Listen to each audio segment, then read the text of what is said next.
में बच्चा है, नारी के गर्भ में संतान है, नारी के गर्भ में संतान। और एक बात और स्मरण रहे, नारी अगर गर्भस्थ बच्चा है और नारी को ऐसा लग रहा है कि ये जरूर कुछ परेशानी, कुछ कष्ट जीवन में आने वाला है, हो सकता है मेरे बच्चे को, शंका जो होती है उस समय पर भी स्वधा का स्मरण मूल हो जाता है।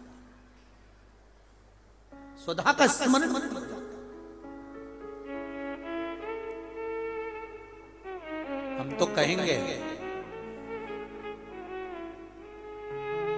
कई लोगों ने भ्रम पैदा कर रखा है, कई लोगों ने भ्रम पैदा कर रखा है। कई महाराज लोग कह देते हैं कि जब गर्भ से नारी रहे तब शंकर भगवान को ना छुए, शिवलिंग का स्पर्श ना करे, शंकर जी को छुए नहीं।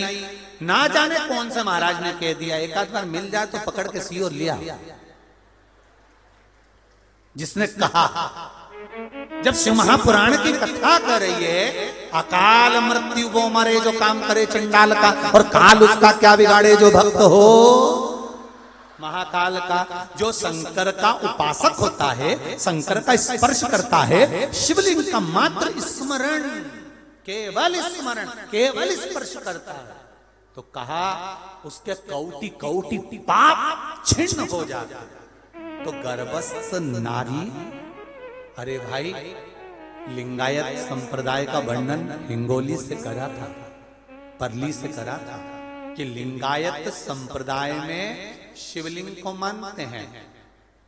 बच्चा गर्भ से जन्म लेता है, मां जब तक बच्चे को दूध नहीं पिलाती, जब तक उसका गुरु मंत्र नहीं हो जाता। उसको लिंगायत संप्रदाय के संत आकर जब तक गुरु मंत्र नहीं दे देते, तब तक नारी उसको दूध तक नहीं पिलाती।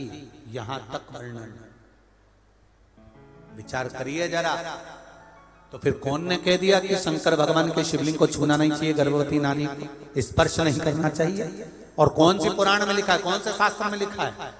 यहां शास्त्र कह रहा है, शिव महापुराण, स्कंद पुराण, लिंग पुराण, नर्मदा पुराण, पद्म पुराण वर्णन करती है। आप दिल से, हृदय से, चित्त से शंकर भगवान की आराधना कर सकते हो। हाँ, नारी अगर गर्भस्थ बालक है और उसको चिंता है, बहुत टेंशन है, और उसके साथ शिव की आराधना कर रही है, तो बाबा के ऊपर एक बेलपत्र भी अगर वो चढ़ा रही है चावल के दाने के साथ, तो ये निश्चित है कि स्वधा उसके गर्भ की रक्षा करती है और बच्चा समाप्त नहीं हो सकता। ये निश्चित है। स्वधा तप करी, साधना करी, और तप साधना कर कर स्वधा के सम्मुख में 3 बेटियां प्रकट हो गई हैं। वो 3 बेटी है महाराज, 3 बेटी प्रकट।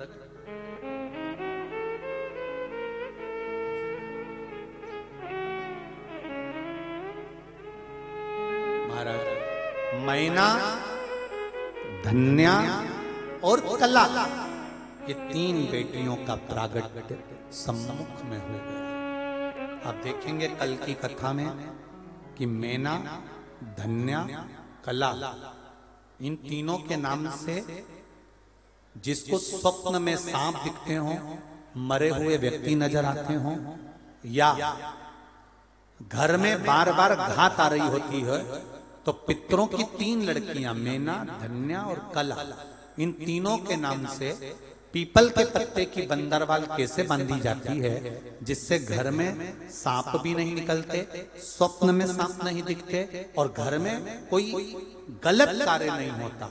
जैसे बच्चे गलत संगत की ओर नहीं जाते, मदिरापान, जुआ, वैश्यावृत्ति, इसकी ओर ना जाएं। वो कथा कल की कथा में लेंगे और पितरों की बेटियों के चरित्र को आगे बढ़ाएंगे। तो आज यहाँ पर भगवान गणेश जी महाराज का